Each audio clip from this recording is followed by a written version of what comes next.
look, it's horse beef. Dude, what's going on, everybody? I want to talk about the press conference that took place last night. Well, not the entire press conference, because it was kind of a shitty press conference. Like, Belal was sort of unsure of his trash talk. Usually he's a pretty good trash talker, but for some reason he was just stumbling over his words. JDM, he delivered that Ian Gary son isn't really his son line, but with not a whole lot of conviction, so it didn't really hit that hard. You know, if you're going to say some shit like that, you really need to, dig into it and believe in it.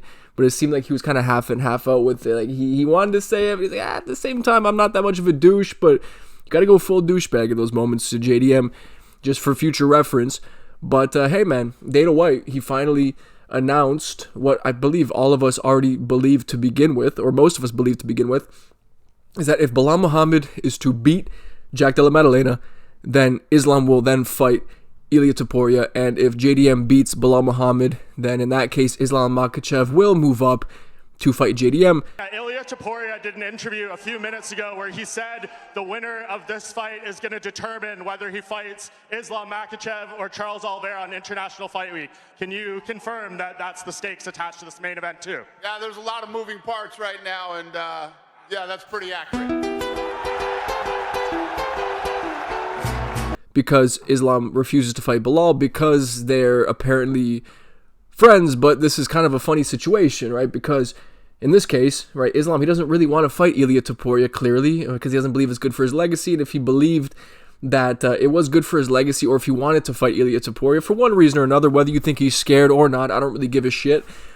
He should fight Ilia at the end of the day, because he did say, whoever make 155, just come in the cage and stand in front of me. Unless it's Ilia Topuria, then I will suddenly have double champ aspirations.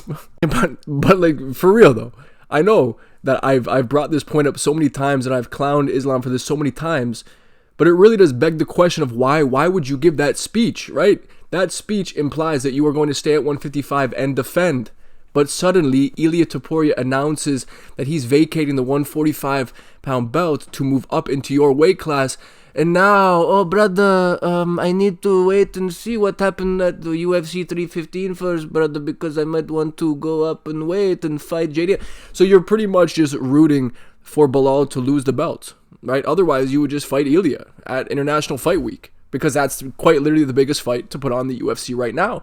And I think Dana White's run into a bit of a situation where he can actually build up this Belal Muhammad versus JDM fight, because I don't think many people really care for it, right? It's in Canada.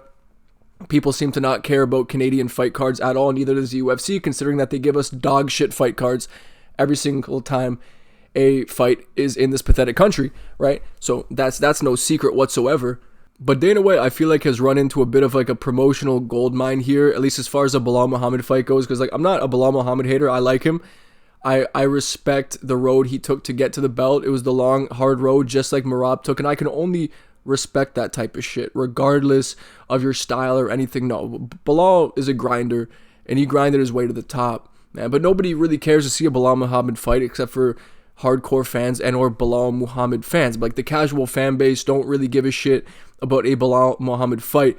But if you tack on these implications of Ilia Topuria versus Islam Makhachev, or Islam Makhachev versus JDM, you know what I mean? Like, you somehow tack on the buildup of the biggest fight potentially in UFC history. Maybe at a different time, maybe when the hype surrounding the UFC was bigger, this would have been the biggest fight of all time.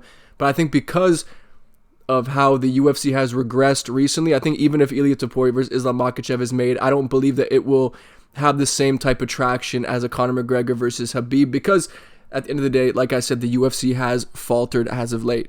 But it is a beautiful way to get people interested in the outcome of this fight, right? Because, I mean, like, even for me, I picked JDM. If you watched my breakdown of this particular fight, you would have known that I picked JDM by third round KO. I think he will finish Belal in this fight.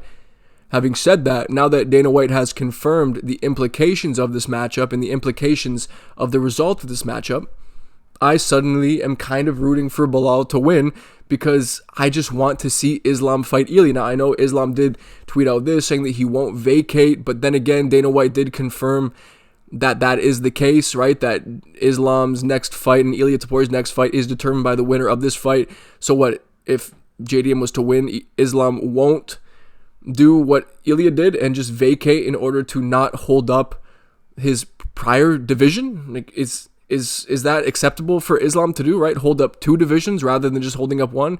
Because as we've seen, right, champions holding belts in 2 divisions simultaneously, unless your name is Daniel Cormier, or I'm kind of blanking on other simultaneous champs who have defended in multiple weight classes, Amanda Nunes, I suppose, right? Unless you're those 2, then it's only a net negative for both divisions, because one will be neglected, and then there will be this fucking cloud hanging over the division, right? Especially if there's an interim champ. At least in the case of Volkanovski versus Diego Lopez, it is for the undisputed title. At least you have that solidity there, as opposed to Islam moving up and then Ilia Topuria and Charles Oliveira fighting for the interim belt. It just doesn't have the same impact, right? And then, having said that, Islam moves up to 170. Is he going to come back down to 155 to defend the belt? Honestly, I doubt it, because I think he will put on some size if he is to move up to 170, because he doesn't want to give up size for obvious reasons. I'm not trying to say that Islam is a weight bully, but at the same time, he is kind of a weight bully. So if you expect him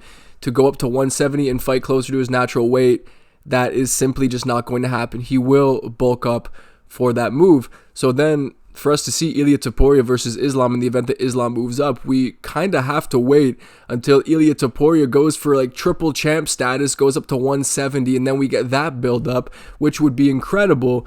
But all the pieces have to fall perfectly into place for that to happen. So for me, this all just doesn't really make sense. Like, I don't honestly care to see Ilia versus Charles unless Ilia goes through Islam first. But if Islam won't give Ilia the opportunity, then sure, I guess Ilia versus Charles is a good second best. For me, that's not even a good second best. I think the second best between Ilia and Islam is fucking Ilia versus Arman. That is a much more compelling fight. Like, Charles Oliveira is very hittable, and I see him getting KO'd. Like, honestly, I don't see him having much of a chance or having much for Ilia Topuria in there. I really don't. I think he's just way too hittable, man. He gets cracked far too often by far less skilled strikers than Ilia, and who hit far less hard than Ilia does. Like, I don't think anyone at 155 right now hits as hard as Ilia Topuria does. You get the casuals who say, oh, how about Justin Gaethje? Or he throws the big hooks, or he throws everything and he goes, every time he fucking throws a hook, as if that means he throws with power. Who has Justin Gaethje slept recently besides fucking James Vick? Who has he slept with his hands? He slept Dustin Poirier with a high kick, right behind the ear, perfect shot, perfect placement. That's different. When has Justin Gaethje displayed one punch knockout power? I would like to know, right? Because Ilia Topuria, on the other hand, has just displayed that against Volkanovski and then Max Holloway, right?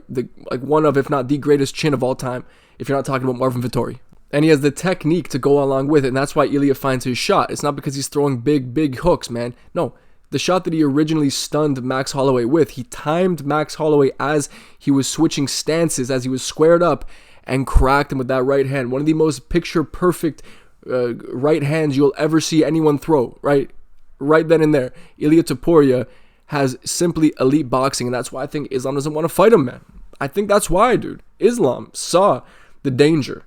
He sees it. He sees the threat that Ilia Topuria brings, because he thinks back on the first fight with Volk, and he's like, he fucking called him short guy, and then he ended up delivering the most difficult fight of Islam's career. Obviously, aside from Adriano Martins, for obvious reasons, right? But he doesn't want to give another 145er a shot, but why, right? That was your hardest fight. Clearly, the 145ers give you a tougher time than every 155er.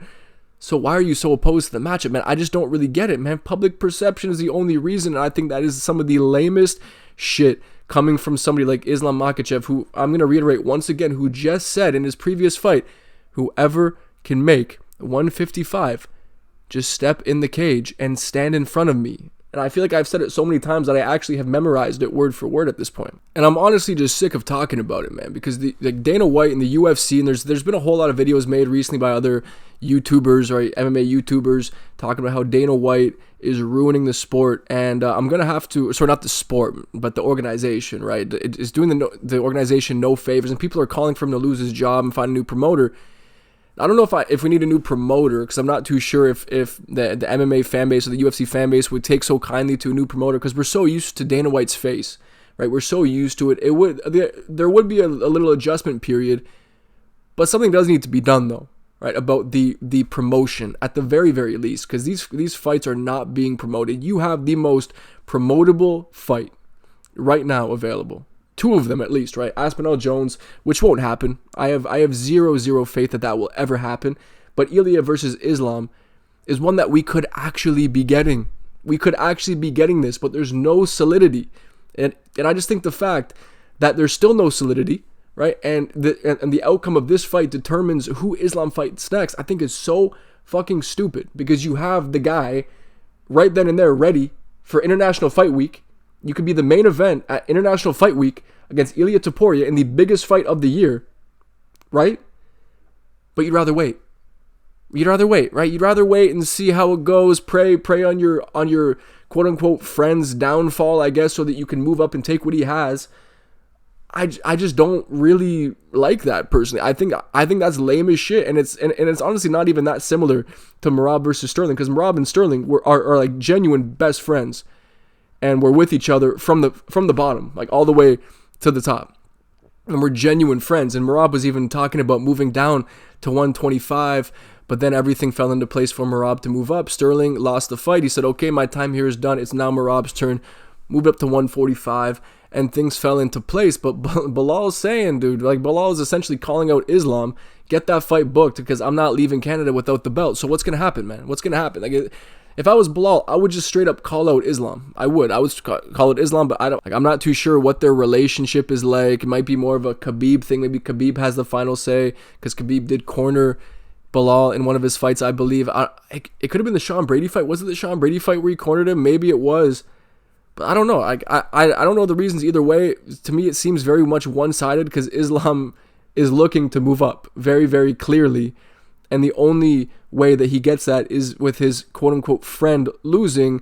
And the fact that he is still eyeing up the move up means that he is hoping that his buddy loses. And even then, I still think JDM beats up Islam Makhachev. I think he does. I think he boxes his fucking head off, just like Ilia Topuria will. But then again, we will see what happens right after this weekend. I assume that we'll get some big announcement in the coming week, right, following this main event. But anyway, guys, dude, I do appreciate you watching, and I'll see you in the next one.